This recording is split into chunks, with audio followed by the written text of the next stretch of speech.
کیا پیاری بات فرمائی، ما ان مدحت محمدا بمقالتی لیکن مدحت مقالتی محمدی۔ سارے صحابہ میں جو نعت گوش صحابہ تھے ان کے سردار کون تھے، یعنی جن کو بڑا مرتبہ ملا، حسان بن ثابت رضی اللہ تعالیٰ۔ کیا پیاری بات فرماتے ہیں، میں نے اپنے کلام سے اس نبی کی تعریف نہیں کی، میں نے اپنے کلام سے نبی کی تعریف نہیں کی، بلکہ ان کی تعریف سے اپنے کلام کو قابل تعریف بنا لیا۔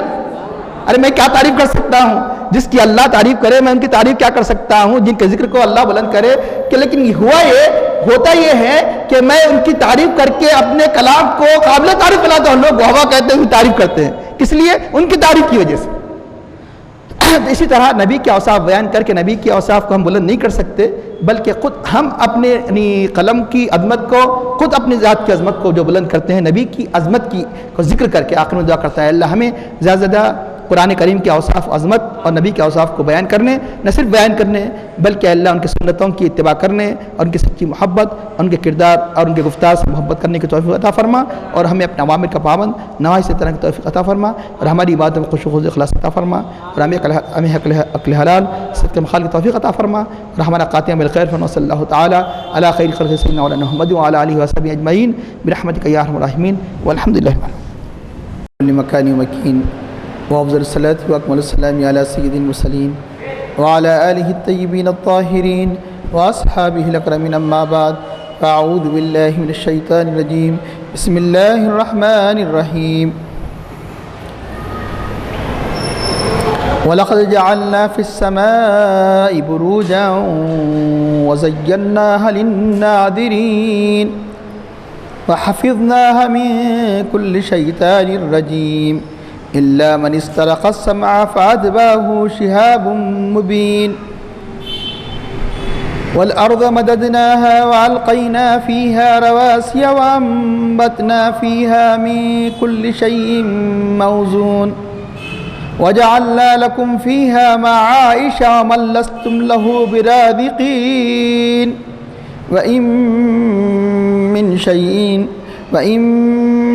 شَيْءٍ إِلَّا عِندَنَا خَزَائِنُهُ وَمَا نُنَزِّلُهُ إِلَّا بِقَدَرٍ معلوم۔ صدق اللہ العظیم۔ قال اللہ تعالیٰ فی شان حبیبہ الکریم، ان اللہ وملائکتہ یصلون علی النبی یا ایہا الذین آمنوا صلوا علیہ وسلموا تسلیما، اللہم صلی علی سیدنا و نبینا مولانا محمد النبی الامی وعلی آلہ واصحابہ وبارک وسلم۔ محترم بزرگان ملت، عزیز بھائیو، ابھی 14 پارہ سورۃ الحجر کے دوسرے رکوع کی جن آیات کریمہ کی تلاوت کا شرف حاصل کیا گیا، ان کا ترجمہ ہے وَلَقَدْ جَعَلْنَا فِي السَّمَاءِ بُرُوجًا، ہم نے یقیناً آسمان میں بروج بنائے، یعنی مختلف قسم کے ستارے بنائے، یا ایک ہی ستاروں کے منازل بنائے، وَزَيَّنَّاهَا لِلنَّاظِرِينَ، اور ہم نے ان کو، ان آسمانوں کو دیکھنے والوں کے لیے زینت عطا کی، یعنی ستاروں کے ذریعے سے ہم نے ان کو دیکھنے والوں کے لیے، غور و فکر کرنے والوں کے لیے مزین کیا۔ وَحَفِظْنَاهَا مِن كُلِّ شَيْطَانٍ رَجِيمٍ، اور ہم نے ان آسمانوں کی حفاظت کی، من کل شیطان رجیم، ہر مردود، ہر راندے بارگاہ شیطان سے ہم نے ان آسمانوں کی حفاظت کی۔ الا من استرق السماء، مگر یہ کہ جو چوری چھپی سے سن لے آسمانوں کی بات، فرشتوں کی کوئی بات چوری چھپی سے سن لے تو فاتبعہ شہاب مبین، تو ایک کھلا واضح طور پر آگ کا شعلہ اس کے پیچھے، اس کے تعاقب میں لگ جاتا ہے۔ والارض مددناہا، اور ہم نے زمین کو دراز کیا، پھیلایا، والقینا فیہا رواسیہ، اور ہم نے اس میں مضبوط پہاڑوں کو گاڑ دیے، لنگر انداز کر دیے۔ وانبتنا فیہا من کل شیء موزون، اور ہم نے اس زمین کے اندر ہر قسم کی چیز کو جو موضوع ہے، مناسب ہے، جو مقرر ہے، مقدر ہے، ہم نے اس میں اگائی۔ وجعلنا لکم فیہا معائشہ، اور ہم نے تمہارے لیے اس زمین میں روزیاں بنائی، روزی کے اسباب پیدا کیے۔ ومن لستم، تمہارے لیے بھی اور ان کے لیے، من لستم لہ برازقین، جن کو تم رزق دینے والے نہیں، کہ جن کا رزق تمہارے ذمے نہیں ہے۔ وَإِن مِّن شَيْءٍ إِلَّا عِندَنَا خَزَائِنُهُ، نہیں ہے کوئی چیز مگر ہمارے پاس اس کے خزانے ہیں۔ وَمَا نُنَزِّلُهُ إِلَّا بِقَدْرٍ معلوم، ہم نہیں اتارتے ہیں کسی چیز کو مگر ایک ایسے اندازے کے مطابق جو مقررہ ہے اللہ کے پاس۔ محترم حاضرین، اس سے پہلے کے رکوع میں اللہ نے توحید رسالت کی عظمت و حقانیت کو بیان فرمایا۔ اللہ کے حبیب صلی اللہ علیہ وسلم کی جناب میں جو شبہات و گستاخیاں انہوں نے کی ہے اس کا جواب دیا اور ان کی مذمت بیان کی۔ اور توحید اور رسالت آپ جانتے ہیں یہ قرآن کریم کا سب سے اعلیٰ وارفع سب سے اہم مضمون ہے۔ اب اللہ تعالیٰ اسی توحید کے دلائل کو اسی سورۃ الحجر کے دوسرے رکوع میں ارشاد فرما رہا ہے کہ اللہ تعالیٰ کی وحدانیت کے دلائل کو اللہ ایک ہے، سارے جہانوں کا خالق و مالک وہی ہے۔ اور سب سے واضح دلیل اللہ تعالیٰ کی قدرت کی آسمان ہے، اس لیے اکثر آسمانوں کو مقدم کیا گیا بیان کے اندر۔ اس کا زمین ہے جس میں ہم رہتے بستے ہیں، یہ وسیع زمین، وسیع آسمان، یہ جن کو یہ مشرک اور جو یہ اللہ کے انکار کرنے والے، ان سے پوچھو کس نے بنائے تو یقیناً کہنا پڑے گا کہ اللہ ہی نے بنایا۔ یہ آسمان کوئی دعویٰ نہیں کر سکتا کہ یعنی کوئی مشرک کہ ہمارے معبود نے بنائے، کوئی دعویٰ نہیں کر سکتا کہ زمین ہمارے معبود نے بنایا، کوئی دعویٰ نہیں کر سکتا کہ چاند و سورج کا یہ سارا نظام، یہ سبزیوں کا نظام نعوذ باللہ کوئی باطل معبود نہیں کر رہے ہیں۔ تو یقیناً کہنا پڑے گا یہ ساری کی ساری کائنات کا نظام جو چلا رہا ہے اسی کو ہم خالق کہتے ہیں، اسی کو ہم مالک، اسی کو اللہ کہتے ہیں، جو سارے جہانوں کا خالق و مالک ہے، جو ایکتا ہے، ایک ہے، اس کا کوئی شریک نہیں، نہ کوئی اس کی ذات میں شریک ہے، نہ اس کا کوئی صفات میں شریک ہے۔ تو اب اللہ تعالیٰ اپنے وحدانیت کے دلائل میں سب سے عظیم دلیل جو آسمان کے بارے میں ارشاد فرماتا ہے، وَلَقَدْ جَعَلْنَا فِي السَّمَاءِ بُرُوجًا، ہم نے یقیناً آسمان میں بروج بنائے، ان آسمانوں کو دیکھنے والوں کے لیے زینت بھی عطا کی۔ یعنی کس چیز کے ذریعے زینت عطا کی؟ ستاروں کے ذریعے سے، چاند و سورج کے ذریعے سے ہم نے ان آسمانوں کو مدین کیا۔ یہ خود یعنی اللہ تعالیٰ کی قدرت کی عظیم نشانی ہے۔ اتنا بڑا طویل یعنی وسیع آسمان کہ جس وقت اس کی وسعت کا اندازہ نہیں لگایا جا سکے، بغیر ستونوں کے قائم ہے اور کوئی شگاف بھی نہیں ہے اس کے اندر، یہ خود اس کی عظمت کی دلیل ہے۔ اب یہاں جو اس میں بروج جو بتایا گیا قرآن کریم میں تقریباً 3 مقامات ایسے ہیں جہاں اللہ تعالیٰ نے بروج کا ذکر فرمایا۔ وہی بروج کیا ہے؟ برج کی جمع بروج ہے۔ ایک اس کے لغوی معنی ہے، لغوی کا مطلب جس کا تعلق ڈکشنری سے ہوا کرتا ہے، ایک اصطلاحی معنی ہے۔ اصطلاحی معنی، لغوی معنی برج کے معنی ہیں ظاہر ہونے کے ہیں، جو بالکل یعنی جو اپیئر ہو، جو چیز ظاہر ہو اسے برج کہا جاتا ہے۔ اس لیے برج کے لغوی معنی قلعے کو بھی کہا جاتا ہے، برج محل کو بھی کہا جاتا ہے، لیکن یہاں پر قلعہ محل مراد نہیں ہے، جو چیز ظاہر ہو۔ اسی طرح عورت اگر اپنے پردے سے باہر آ جائے، بے پردگی اختیار کرے، اس کو بھی عربی میں یہی فعل یعنی بروج ہی سے بنایا گیا، تبرجت المرأۃ، عورت بے پردہ ہو گئی۔ اسی طرح جو چیز بالکل واضح ہو، جو واضح طور پر دکھائی دیتی ہے، اس کا نام برج رکھ دیا گیا۔ آسمانوں میں جو چیز واضح دکھائی دیتی ہے وہ ستارے ہیں، اس لیے اسی کے اعتبار سے اس کا نام بھی یعنی آسمانوں کے بڑے بڑے ستاروں کا نام بھی بروج رکھ دیا گیا کہ جو واضح طور پر زمین والوں کو اس کروڑوں لاکھوں میل دور سے دکھائی دیتے ہیں۔ اس لیے یہاں یعنی برج کے 2 معنی ہیں، ایک تو یہ کہ یا تو ستارے خود برج کے معنی ہیں، دوسرا یہ کہ ستاروں کے منازل، جو ستارے گھومتے ہیں، جو گردش کرتے ہیں، جو سورج جو گردش کرتا ہے، تو جن جن مقامات سے گزرتا ہے اس کا نام برج ہے، اور وہ منازل کا نام برج ہے۔ بروج کے لغوی معنی ہوئے، بروج کے اصطلاحی معنی یہ ہے، جیسے اہل ایمان وغیرہ کی تحقیق سے یہ بات چلی آ رہی ہے کہ جس پر ایمان رکھنا ضروری نہیں، یہ یقیناً ستاروں کو تو مانیں گے کوئی بھی، لیکن ضروری نہیں کہ اس کے سارے تفصیلات جس کا قرآن و حدیث میں جس کا مطلب ہے کہ وضاحت کے ساتھ اس کا تذکرہ ان ناموں کے ساتھ نہیں آیا ہے، جیسے دنیا کے بہت سے تجربات ہے، یہ بھی ایک تجربہ ہے، اس پہ کوئی عقیدہ رکھنا ضروری نہیں ہے کہ مسلمان کا جن بروجوں کا جیسے حمل ثور اگر آپ نام سنتے ہیں، جو انگلش میں بھی اس کو عموماً اس کا ذکر کیا جاتا ہے، تو وہ بتایا گیا کہ یہ حقیقت میں کیا ہے، جو یعنی بتایا گیا کہ سورج جو گردش کرتا ہے تو سورج جن جن مناظر سے گردش کرتا ہے گزرتا ہے ایک مقام قرار دیا گیا۔ اس طرح جملہ 12 مقامات ہے، اسی کو 12 برج کہا جاتا ہے، اسی کو 12 ستارے بھی کہتے ہیں۔ تو جیسے مثال کے طور پر برج ثور، سنبلہ، اسد، اور آپ مختلف جگہ دیکھتے ہیں کہ تصاویر بھی اترے ہوئے رہتے ہیں، برج کے ایک اسد کی ایک تصویر ہوتی ہے، شیر کی تصویر اتری ہوئی رہتی ہے، یعنی مچھلی کی ایک تصویر اتری ہوئی رہتی ہے۔ یعنی اس کا مطلب یہ نہیں کہ آسمان میں مچھلیاں، شیر وغیرہ ہے، بلکہ اس ستاروں کی حیت اس طرح ہے کہ جو اس قسم کی یعنی شکل اختیار کی ہے، ورنہ حقیقت میں وہ شیر نہیں ہے، حقیقت میں بیل نہیں ہے جو آپ دیکھتے ہیں ثور وغیرہ، بلکہ وہ ستارے اس حیت سے یعنی چھوٹے چھوٹے ستارے جو کافی یعنی دوسرے ستاروں کے مقابلے میں یہ بالکل واضح بڑے بڑے ستارے ہیں، تو ان کی شکل اس قسم کی بن گئی ہے، ورنہ یہ کوئی شیر نہیں ہے، کوئی یعنی کوئی بیل نہیں ہے، یہ ذہن میں رکھ لیجئے، کوئی مچھلی نہیں ہے، یعنی یہ چنانچہ تقریباً جو سورج جو گردش کرتا ہے پورا یعنی شمال سے لے کر جنوب تک، بتایا گیا کہ تقریباً یعنی 360 دن جو سورج کے ہیں، 360 یا 65 دن کے اندر یہ پورا مکمل گردش کرتا ہے، تو جن جن یعنی مقامات سے گزرتا ہے ایک برج قرار دیا گیا، اس طرح جملہ 12 برج یعنی 365 دن میں ایک چکر ہوتا ہے، تو اس لیے یہ جن جن مقامات سے گزرتا ہے اس کا ایک برج قرار دیا گیا،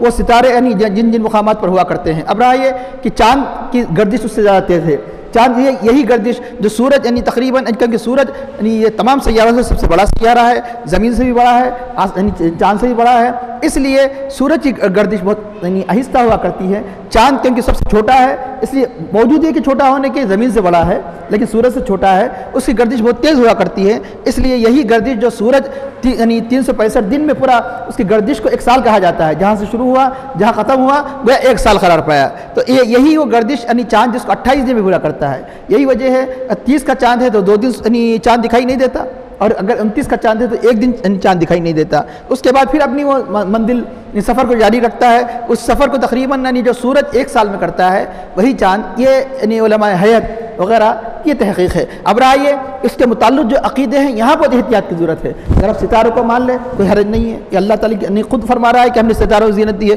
کارو برج مان لے، حمل مان لے، اسد مان لے، یا کہ 7 ستارے قرار دیے گئے، یعنی زحل، مشتری، بدر، شمس، زہرہ، عطارد، قمر، چاہے کچھ مان لیں، ان کے متعلق جو عقیدے جو علماء یونان کے ہیں، ان کے متعلق عقیدے جو غیر مسلمین کے ہیں، اس قسم کا عقیدہ مسلمانوں کو رکھنا جائز نہیں ہے۔ مثال کے طور پر یہ پانی جو یعنی اترتا ہے فلاں کارتک کی وجہ سے اترتا ہے، فلاں ستارے نچھتر جس کو کہتے ہیں، فلاں ستاروں کے اثر سے اترتے ہیں، یہاں تک کہ ایک حدیث شریف آیا ہے کہ ایک شخص یہ کہتا ہے کہ فلاں یعنی ستارے کی وجہ سے بارش ہوئی، وہ کافر ہو گیا، کفرہ، تو کافر ہو گیا 2 معنی ہیں، کفر کے معنی ایک حقیقی کفر ہے جس کو مسلمان اسلام کے خلاف کہا جاتا ہے، کفر کے معنی ہے ایک ناشکری کے ہیں، ایک مسلمان تو ایسا عقیدہ نہیں رکھ سکتا، لیکن کافر یہ عقیدہ رکھتا ہے کہ حقیقت میں سارا نظام جو چلتا ہے جس کو علم نجوم کہا جاتا ہے، یعنی یہ سارا جو نظام چل رہا ہے اس ستاروں کے تحت چل رہا ہے، یعنی مطلب یہ کہ سارا جو دنیا میں تغیرات جو آ رہے ہیں ستاروں کے، اس قسم کا عقیدہ ستاروں کا اگر کوئی مؤثر مانتا ہے، یہی سب کچھ مانتا ہے تو کافر ہو گیا۔ ہاں یہ کہ کوئی یہ کہتا ہے کہ اللہ تعالیٰ نے اس میں تاثیر پیدا کی ہے، مؤثر نہیں مانتا تو اس وقت کافر نہیں ہوتا، لیکن اس کے باوجود بھی ایسی یعنی زبان اختیار نہ کرے جو کافروں کی ہے، اگر ایسی زبان اختیار کرے گا کافر تو نہیں ہوگا، اللہ کو خالق ہی مان رہا ہے، ستاروں کی تاثیر نہیں مان رہا ہے، اللہ نے پیدا کی ہے، لیکن الفاظ ایسے ہیں کہ جو ان کے جیسے ہیں تو یہ ناجائز ہے۔ مثال کے طور پر فلاں کارتی کی وجہ سے ایسا ہوا، اگر کہہ رہا ہے لیکن یقین ہے کہ اللہ ہی کر رہا ہے لیکن کارتی سبب بنایا، ایسا نہیں کہنا چاہیے، یہ بھی ناجائز ہے، کیونکہ یہ زبان مسلمانوں کی زبان نہیں ہے، لیکن اگر مؤثر مانتا ہے ان کی طرح یعنی اسی کو سب کچھ مانتا ہے تو وہ یقیناً یا اس معنی میں کفرہ کے معنی حقیقت میں کفر ہو جائیں گے، اگر نہیں کہ وہ مؤثر نہیں مانتا، اس کو افیکٹو نہیں مانتا تو اس وقت یہ کفرہ کے معنی ناشکری کے ہیں، اللہ تعالیٰ پیدا کر رہا ہے، اللہ تعالیٰ یعنی مطلب نازل کر رہا ہے، نسبت کر رہا ہے ستاروں کی طرف، نسبت کر رہا ہے چاند و سورج کی طرف، تو اس وقت اللہ تعالیٰ کے یعنی مطلب یہ کہ انعامات کی گویا ناشکری لازم آئے گی، اس لیے اس یعنی موقع پر ان ستاروں کو تو مانا جا سکتا ہے، لیکن ان ستاروں سے متعلق جو علم نجوم وغیرہ یعنی جو باتیں کہتے ہیں اس سے احتیاط کرے، سارے کائنات کا خالق مالک وہی اللہ ہی ہے، اور وہی حقیقت یعنی مؤثر ہے، وہی ساری چیزیں جیسے کھانے پینے مختلف تاثیریں پیدا کی، اللہ ہی ساری چیزوں میں تاثیر یعنی پیدا فرمائے، بادل میں، اس میں ستاروں میں ہو کہ چاند میں ہو کہ سورج میں ہو، تو وَلَقَدْ جَعَلْنَا فِي السَّمَاءِ بُرُوجًا، ہم نے آسمان میں برج بنائے، ایک ستارے کی جو بتایا گیا کہ جو برج ایک منزل ہے، منزل یعنی تقریباً ایک ستارے کی 2.5 یعنی میل منزل ہے، اتنے بڑے بڑے ستارے ہیں جو یعنی زمین تک پہنچنے تک ہمیں اتنے دکھائی دیتے ہیں، تو وہ ورنہ ایک ستارہ زمین سے ہی بڑا ہے، یہ اللہ تعالیٰ کی قدرت ہے کہ اب اللہ تعالیٰ نے کس لیے بنایا ستاروں کو، ایک تو یہ کہ اس کے کئی اسباب ہے، کیونکہ حکیم کی یعنی فعل میں کئی حکمتیں ہوا کرتی ہے، ایک تو سب سے پہلا سبب اللہ نے خود بیان فرمایا، زینت کے لیے بنایا اللہ تعالیٰ، یعنی آسمان یعنی اس خوشنما دکھائی دیتا ہے چاند و سورج کے ذریعے سے، ستاروں کے ذریعے سے، ہم نے دیکھنے والوں کے لیے، غور و فکر کرنے والوں کے لیے اس کے لیے مزین کیا، جس طرح اللہ نے آسمانوں میں ستارے بنائے یعنی ظاہری طور پر ہدایت کے لیے، باطنی ہدایت کے لیے زمین میں بھی ستارے بنائے، زمین میں ستارے کون ہیں، زمین میں چاند کون ہیں، زمین میں سورج کون ہیں، اللہ کے نیک بندے، انبیاء، اور انبیاء کے سچے یعنی اطاعت کرنے والے، یا حقیقت میں زمین کے ستارے ہیں، یہ کوئی مبالغہ نہیں ہے، حدیث شریف میں آتا ہے حضور نبی کریم صلی اللہ علیہ وسلم نے ارشاد فرمایا، اصحابی کالنجوم، میرے صحابہ ستاروں کی طرح ہے جن کی بھی تم اقتدا کرو گے ہدایت پاؤ گے، جس طرح ظاہری طور پر یعنی آپ کی روشنی کی ضرورت ہے، باطنی طور پر بھی اللہ کے تقرب کے لیے ستاروں کی ضرورت ہے، وہ ستارے کون ہیں، اللہ کے مقرب مقرب بندے ہیں کہ جن کے راستے پر چلنے کی وجہ سے تم اللہ تعالیٰ کا قرب پا سکتے ہو۔ تو اس لیے بتایا گیا کہ یہ دعا مانگنے کی تعلیم دی گئی کہ ہم نے ان کی راستے پر چلا جن پر تو نے انعام کیا ہے۔ جس طرح اس سے ظاہری راستہ طے ہوتا ہے چاند و سورج سے، اس طرح باطنی راستہ انہی ستاروں کی روشنی میں ہم طے کر سکتے ہیں، جو ستارے اللہ تعالیٰ کے مقرب بندے ہیں، یہ زمین کے ستارے ہیں۔ تو چنانچہ ارشاد ہوتا ہے کہ اور دوسرا سبب بیان کیا گیا، پہلا سبب تو یہ ستارے چاند سورج برج جو بنائے گئے یہ آسمان کی زینت کے لیے بنائے گئے، دوسرا سبب یہ اس لیے، اور ایک سبب جو اس زمانے میں یعنی کاہن بہت ہوا کرتے تھے، جادوگر بہت ہوا کرتے تھے، اس کی تردید کے لیے یعنی یہ قرآن کریم میں اس کی بھی وضاحت ضروری تھی۔ تو اللہ نے ارشاد فرمایا وَلَقَدْ جَعَلْنَا فِي السَّمَاءِ بُرُوجًا وَزَيَّنَّاهَا لِلنَّاظِرِينَ وَحَفِظْنَا، ہم نے آسمانوں کی حفاظت کی، من کل شیطان رجیم، ہر یعنی دھتکارے ہوئے ہر یعنی مردود شیطان سے ہم نے اس آسمان کی حفاظت کی۔ کیسے حفاظت کی؟ حفاظت کا مطلب یہ کہ نعوذ باللہ آسمان سے مضبوط نہیں ہے کہ نہیں اس کو توڑ کے چلے جا سکے، یہ معنی نہیں ہے، بلکہ یہ کہ شیاطین کی کوشش ہوا کرتی ہے آسمانوں سے کوئی بات حاصل کر کے کاہنوں کو، نجومیوں کو یہ جا کر یعنی ان کے کانوں میں القاء کرے اور ان باتوں کو پہنچائے، تو شیاطین کی کوشش ہوتی ہے۔ تو اب یہ یعنی وہ جب اللہ تعالیٰ حدیث شریف میں آتا ہے کوئی حکم نازل فرماتا ہے تو سارے کے سارے فرشتے عاجزی ان کے سارے سے جھک جاتے ہیں، اپنے پروں کو مارتے ہیں، اور اس کا جب وہی یعنی وہ اللہ کا حکم جب کا نزول ختم ہو جاتا ہے تو فرشتے سبحان اللہ کہتے ہوئے ایک دوسرے سے پوچھتے ہیں کہ اللہ کا کیا فیصلہ ہے زمین میں۔ اس وقت جب سبحان اللہ کہتے ہیں تو اس وقت یہ شیطان کو پتہ چل جاتا ہے کہ یہ فرشتہ اللہ نے کوئی زمین کے بارے میں حکم نازل فرمایا، فرشتوں کو دے رہا ہے، تو فوراً اپنے شاگردوں کو، چیلوں کو، دوسرے شیاطین کہتا ہے کہ جاؤ آسمان میں پتہ چلاؤ کہ اللہ کا کیا فیصلہ ہے، اور فوراً وہ بات کو چرا کر لا کر اپنے جو جتنے مطلب بگڑے ہوئے بھٹکے ہوئے جو نجومی جادوگر وغیرہ ہے ان کو جا کر یہ بات بتاؤ۔ تو چنانچہ وہ پرے کے پرے یعنی دوسرے پرے شیاطین سیڑھیوں کی طرح یہاں تک یعنی کیونکہ ہر ایک کو اس کے اعتبار سے اللہ نے طاقت دی ہے، شیاطین کو یہ طاقت دی ہے کہ وہ یعنی ہوا پرندوں کی طرح اڑ سکتے ہیں، جا سکتے ہیں، یعنی مقامات آن کے میں تبدیل کر سکتے ہیں، یہاں تک وہ آسمان تک چلے جاتے ہیں۔ اب سوال یہ ہے کہ آسمان میں جا سکتے نہیں جا سکتے، اس کے لیے یعنی جیسا کہ روایت سے بات ثابت ہے کہ حضرت آدم علیہ السلام کے پیدا ہونے سے پہلے شیطان جس کا نام تھا عزازیل، مردود بنائے جانے سے پہلے جنوں کو اس بات کا اختیار تھا کہ آسمانوں میں جائے، بلکہ ہو سکے تو جنت میں بھی داخل ہو سکے، اس لیے یعنی شیطان بنائے جانے سے پہلے اسے جنت میں بھی داخلے کی اجازت تھی، جنت میں آتا تھا اور جاتا تھا۔ لیکن جس وقت اس نے اللہ تعالیٰ کا فرمان جو ایک نبی کی عظمت سے متعلق تھا، سجدہ کرنے سے متعلق تھا، حضرت آدم علیہ السلام، جب اس نے گستاخی کی، نبی کی گستاخی کی، اس نے صاف کہہ دیا حکم اللہ کا ہے لیکن کس سے متعلق ہے؟ نبی کے ادب سے متعلق ہے۔ اس نے کہا میں بہتر ہوں میں ان سے بہتر ہوں، یعنی تو نے مجھے آگ سے پیدا کیا، ان کو مٹی سے پیدا کیا، یہ غلط اس نے استدلال کیا کہ میں بہتر ہوں۔ تو چنانچہ راندے بارگاہ بنا دیا گیا، سجدے کے حکم سے سجدہ کرنے سے انکار کیا، سارے فرشتے سجدے میں گر گئے۔ اس وقت سے شیطان جن وغیرہ کو جنت میں جانے سے روک دیا گیا۔ اب کسی صورت میں جب شیطان کو نکال دیا گیا، کسی جن کی طاقت نہیں ہے کہ وہ جنت، کسی شیطان کی طاقت نہیں کہ جنت میں داخل ہو سکے۔ اس کے بعد کہاں تک جا سکتے تھے؟ وہ آسمانوں میں جا سکتے تھے، وہ آسمانوں میں جایا کرتے تھے۔ اب اس کے بعد بتایا گیا کہ یہ پہلا بیان تھا ان کو جنت میں۔ دوسرا بیان ان پہ جو لگایا گیا جب حضرت عیسیٰ علیہ السلام کی ولادت ہوئی تو بتایا گیا کہ تیسرے آسمان تک جا سکتے تھے، جن شیاطین وغیرہ کو یعنی جو جانے کی اجازت تھی، وہ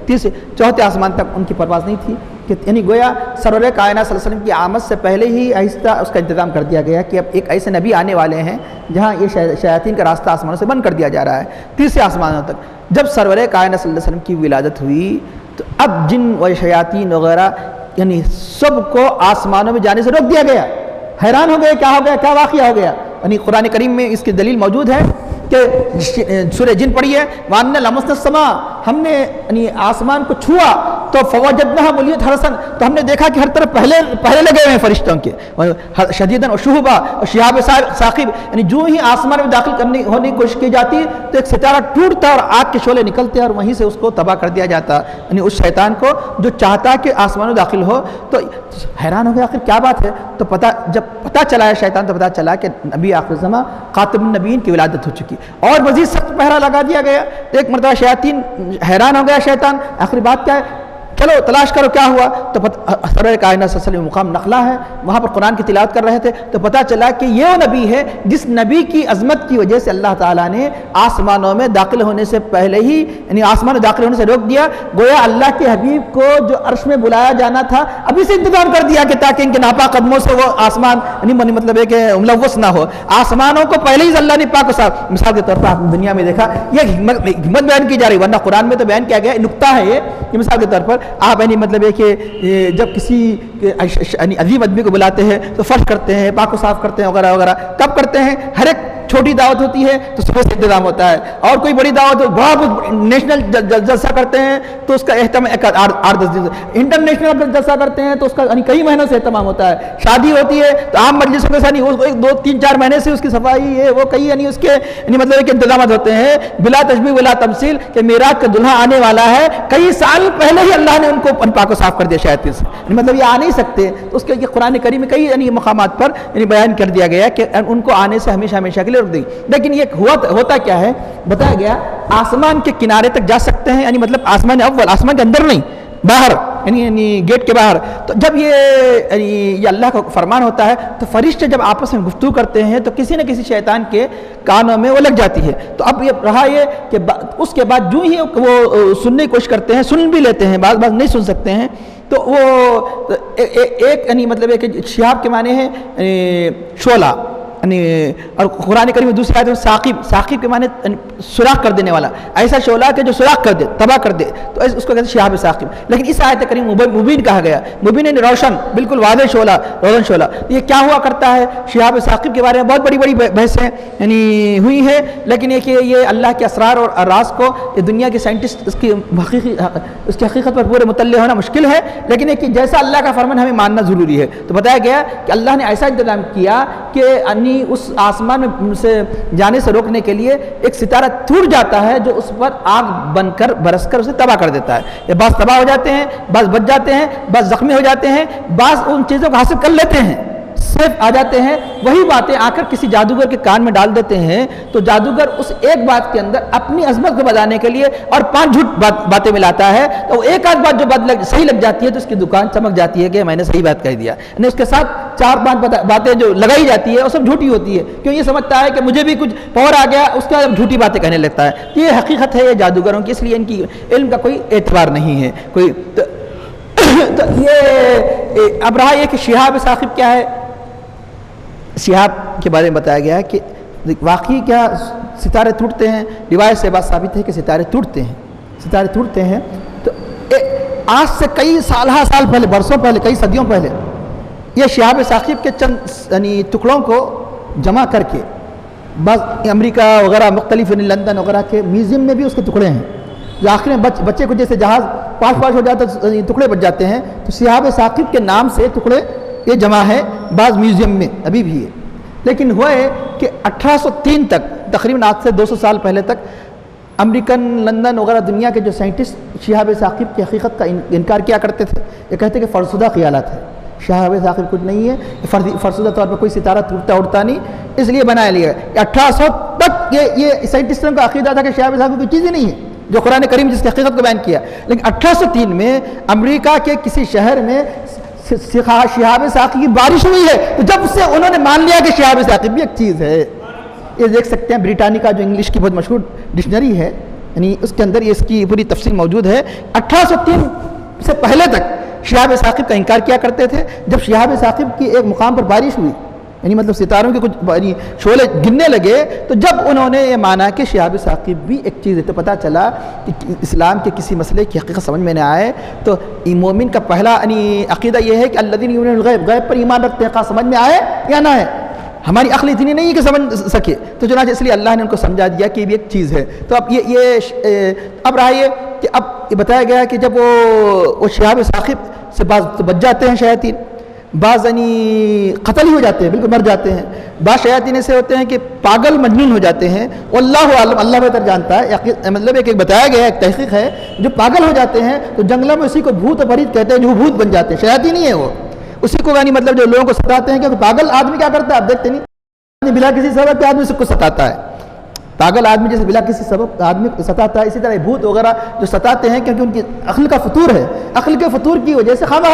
ورنہ ایسی جنوں کو ستانے کی طاقت دے دی جائے تو ہمارا چلنا پھرنا مشکل ہو جائے گا۔ اللہ کا فضل ہے کہ نہیں، مطلب ہے کہ ہمارے سڑکوں میں، کیونکہ ہماری آنکھیں جنوں کو دیکھنے کے لیے نہیں بنائی گئی، جن کے معنی خدا نہیں وہ چھپنے کے ہیں، انسان کے معنی ظاہر ہونے کے ہیں۔ آنس یونس حضرت موسیٰ علیہ السلام نے فرمایا کہ آنس من جانب الطور نارا، انہوں نے طور کے جانب سے آگ دیکھی۔ یہ آنسا یہ ورڈ سے انسان بنا ہے، انسان کے کئی معنی ہیں، انسان یا تو نسیان سے ہے، بھولنے والا انسان، یہ وہ مخلوق جو ظاہر ہو، جن وہ مخلوق جو چھپ پوشیدہ ہو۔ جنت اس لیے پوشیدہ ہے، جن پوشیدہ ہے، تو اب یہ ہے کہ یہ انسان کی آنکھوں کو جن دکھائی نہیں دیتے، تو ورنہ چلنا پھرنا ہر بات پر ان کو انسان کام ہی نہیں کر سکتا۔ لیکن اب چند جیسے دیوانے ہوتے ہیں ان پہ کنٹرول ذرا انسان کو مشکل ہو جاتا ہے۔ ایسے ہی جو جن پاگل ہو جاتے ہیں انہی کا نام رکھا گیا بھوت۔ بھوت بولے تو کوئی نئی مخلوق نہیں، یہ بھی شیاطین کی قسم ہے، واللہ عالم۔ اس کا ایک تحقیق یہ بھی ہے۔ تو اب اس کا ارشاد اللہ تعالی ارشاد فرماتا ہے، ایک اس طرح اللہ نے یعنی آسمان میں جانے سے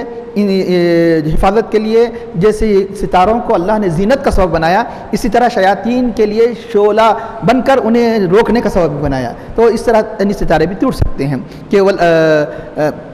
ارشاد ہوتا ہے مگر یہ کہ حافظ نہ ہم نے آسمان کی حفاظت کی ہر مردود شیطان سے، اللہ من استرق سما، مگر یہ کہ اگر کوئی چوری سے سننا چاہے تو کیا ہوتا ہے، وہ کامیاب نہیں ہوتا، تو آسمان میں داخل نہیں ہو سکتا۔ اس کے اوپر فاتبہ شہاب مبین، ایک روشن شعلہ اس کا تعاقب کرتا ہے، اسے مارتا ہے، اسے بھگاتا ہے۔ مقصد بھگا دینا ہے، خواہ وہ زخمی ہو جائے، مر جائے، کچھ بھی ہو جائے، لیکن مقصد یہ کہ آسمان میں داخل نہ ہو۔ اس کے بعد اب آسمان کی نشانی کی بعد سب سے بڑی نشانی جس میں ہم رہتے بستے ہیں وہ زمین ہے۔ والارض مددناہا، اور زمین کو ہم نے دراز کیا۔ مد دراز کرنا، اردو میں عربی میں پڑھتے آپ، یعنی یہ حرف کو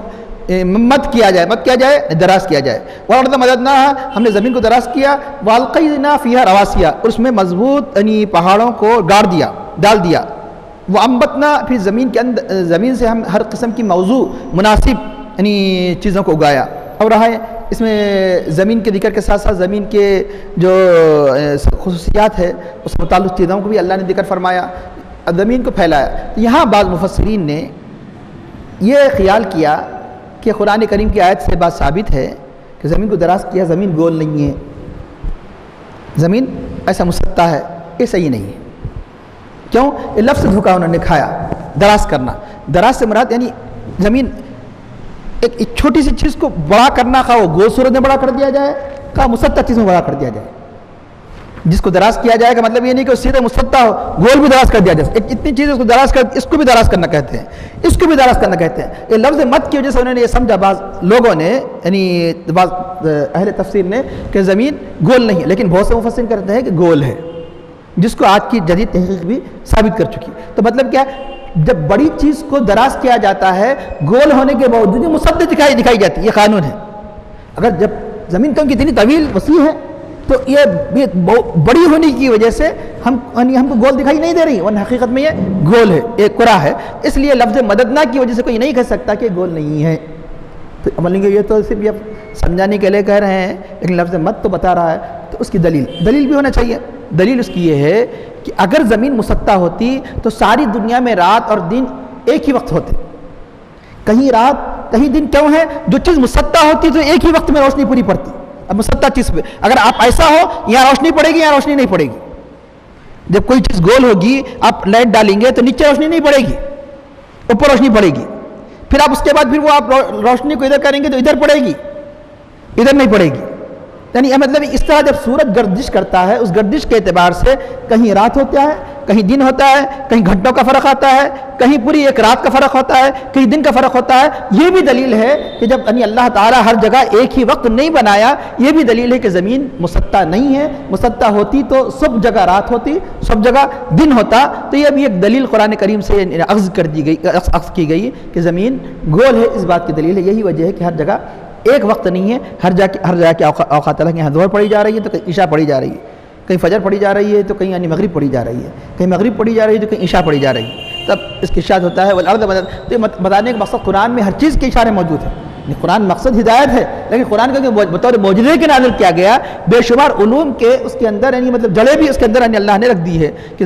اب رہا یہ کہ اس میں پہاڑ کیوں رکھے، اس کی وجہ ہی بیان کی گئی، تاکہ تم ہل نہ جائے، تاکہ تمہارے اندر ثبات ہو۔ کیونکہ وہ زمین، اگر زمین میں پہاڑ نہیں ہوتے تو زمین بھی حرکت کرتی۔ تو حضرت عبداللہ بن بزر فرماتے ہیں اس زمین کو ہی پانی پر رکھا گیا. یہ بھی قدرت کو دیکھیے. پانی ایک ایسی چیز ہے کہ جس پہ کوئی بھاری چیز نہیں رکھ دی جائے تو ڈوب جاتی ہے. اللہ کی قدرت دیکھیے کہ اس زمین کو اس پہ رکھ دیا گیا. زمین کے جیسے ہر طرف پانی پانی ہے, 3 حصے پانی ہے, خود زمین بھی خود پانی پہ ہے. جیسے کہ اللہ کا ارشاد ہے کہ آسمان پیدا کیے جانے سے پہلے عرش کس پہ تھا؟ خود پانی پہ تھا. وَكَانَ عَرْشُهُ عَلَى الْمَاءِ, اس کا عرش پانی پر ہے. اس زمین میں خود پانی پر ہے. اب حضرت عبداللہ بن عمر فرماتے ہیں جب پانی پر ہے تو اگر یہ ایسا ہی رہتا تو کیسا ہوتا؟ صرف زمین بنا کر اللہ ایسے ہی رکھ دیتا, انتظام نہیں کرتا. تو جیسے کشتی ایسی ہوتی تو آپ کا پانی تو آپ کی بلڈنگ میں نہیں رہتے تھے کوئی. یہ کشتی جیسا پانی میں کیسے رہتی؟ کبھی ادھر کبھی ادھر. تو ایسے جھکولوں کے ساتھ تو تھوڑی دیر کے لیے تو ہو سکتا ہے 2-4 دن ہم برداشت کر لیں جیسے سفر میں کرتے ہیں, لیکن زندگی ایسی یعنی مطلب ہے کہ متحرک زندگی گزارنا مشکل ہو جاتا تھا انسان کو. اس لیے اللہ تعالیٰ نے ابن عباس سے فرمایا, یہ قرآن کی آیتوں سے ثابت ہے کہ ہم نے جیسے میخ کے ذریعے سے کسی ڈیرے کو مضبوط کر دیا جاتا ہے, زمین کو مضبوط کرنے کے لیے اللہ نے اپنی قدرت کی نشانی سے پہاڑوں کو بنایا. تو اللہ تعالیٰ فرماتا ہے اس میں ہم نے مضبوط پہاڑوں کو بنایا. اس پہاڑوں کی وجہ سے اب یعنی جو کشتی پر جیسے پانی پر کشتی کی جو کیفیت ہوتی ہے وہ ختم ہو گئی. یہ پہاڑوں کی حکمت ہے. تو اس کا ارشاد ہوتا ہے کہ اسی زمین سے ہم نے کئی یعنی ہر چیز جو پیدا کی. موضوع کا مطلب ہے جو مناسب کتنی مناسبت ہے. آگے چل کے بھی اللہ تعالیٰ فرماتا ہے ہر چیز کے خزانے ہیں اور ہر ایک کو ہم مناسبت سے اس کو ایک یعنی مقررہ مقدار کے اعتبار سے نازل کرتے ہیں. مناسبت کا مطلب یہ ہے کہ جس کو جو کچھ لگنا ہے وہی لگتا ہے. ایسا نہیں ہوتا کہ آپ ڈال رہے ہیں یعنی نیبو کے بیج ہو جا رہے ہیں آم, ایسا نہیں ہوگا, بلکہ ہر ایک کو اس کے مناسبت سے یعنی کس دانے کے لیے کیا ہونا چاہیے اور کس پودے کے لیے کیا لگنا چاہیے, اتنی مناسبت ہے کہ یعنی اگر آپ غور کرتے چلے جائے تو اللہ تعالیٰ کی بے شمار قدرت کی نشانیاں آپ سمجھ میں آتے چلے جائے کہ کیا کیا مناسبت. صرف مناسبت پودوں ہی میں نہیں, انسان کی بناوٹ میں, حیوانات کی بناوٹ میں, جتنے جانور ہیں چرند پرند کے, اونٹ بنایا تو اللہ تعالیٰ انظر الی الابل کیف خلقت, اونٹ کو دیکھو کیسے پیدا کیا گیا, اتنی لمبی گردن کیوں بنائی گئی, غور کرو کیونکہ اتنا بڑا لمبا یعنی اتنی چھوٹی جب اس کی سر بنانا تھا تو گردن بھی لمبی ہونا, جب لمبی ہو گئی تو سر بھی چھوٹا ہونا ضروری ہے. اتنا بڑا اونٹ ہے سر بڑا کیوں نہیں ہے؟ اتنا بڑا اونٹ ہے تو سر بھی بڑا ہونا تھا. سر اس لیے بڑا نہیں بنایا کہ اگر اتنی بڑی لمبی گردن پہ بڑا سر ہوتا تو برداشت نہیں کر سکتا, اس لیے سر چھوٹا بنایا. ٹھیک ہے گردن چھوٹی بنا دینا تھا نہیں, اس لیے کہ وہ اس کے یعنی کھانے پینے کے لیے صحرائی جانور ہے کہ وہاں آسانی سے ہر چیز نہیں ہوتی, تو اس کے رہن سہن کے لیے جہاں پیدا کیا گیا وہاں گردن کا بڑا ہونا ضروری تھا. اور کسی کے اندر بھی یعنی پانی کی اسکن نہیں ہوتے, پانی کے واٹر اسکن نہیں ہوتے. اونٹ کے اندر جب پانی ختم ہو جاتا ہے تو پانی محفوظ کر لے سکتا ہے اندر ہی, یعنی اس کے اندر گلے میں اسی پانی کو پیتا ہے. یہ اتنی قدرت کی نشانی ہر جانور کے اندر اس کے اعتبار سے رکھی گئی. مچھر مکھی ہر چیز کو جو جیسے جیسے بنانا چاہیے ویسے اللہ نے اس کو موضوع نیت سے بنایا. انسان کو جو چیز دینا چاہیے انسان کو دیا, جانوروں کو جو چیز دینا چاہیے جانوروں کو دیا. وَأَنبَتْنَا فِيهَا مِن كُلِّ شَيْءٍ مَوْزُونٍ وَجَعَلْنَا لَكُمْ فِيهَا مَعِيشَةً. اس کا اللہ تعالیٰ فرماتا ہے اور تمہارے لیے یہ صرف پیدا کیا مطلب پودے ہی پیدا نہیں کیا, اس میں اشارہ ہے دھاتیں پیدا کیا, سونا چاندی مختلف دھاتیں جس کے ذریعے سے انسان اپنی زندگی کی معیشت یعنی اپنے گھر وغیرہ یعنی جیسے اب آج ٹرین جہاز کیسے بن رہے ہیں, ارے دھاتیں نہیں بناتا صرف کھانے پینے کی چیزیں بناتا. تو آج ہم اتنی آسانی سے سفر نہیں کر سکتے, یہ موٹروں کا وجود نہیں آ سکتا, یہ ٹرینوں کا وجود نہیں آ سکتا, تو صرف کھانے پینے ہی کا انتظام نہیں کیا بلکہ اللہ نے تمہارے زندگی کے معیشت کے آسانی کے لیے بہت سی ایسی چیزوں کو بنایا کہ جس سے بے شمار تم ترقیاں کرتے ہیں اور تمہارے لیے یعنی اللہ تعالیٰ اس کے ذریعے سے آسانیوں کے راستے کھول دیے ہیں. تو وامبت ہر چیز اللہ کیا فرماتا ہے ہم نے پیدا کیا ہر چیز. انسان کی پہلی توجہ کہاں جاتی, پیٹ کی طرف جاتی, اس لیے پیدا کیا بولتے ہیں انہوں سمجھتا ہے کھانا پینا وغیرہ پھل, یہی نہیں بلکہ دنیا کی اور چیزیں بھی اللہ نے پیدا کی.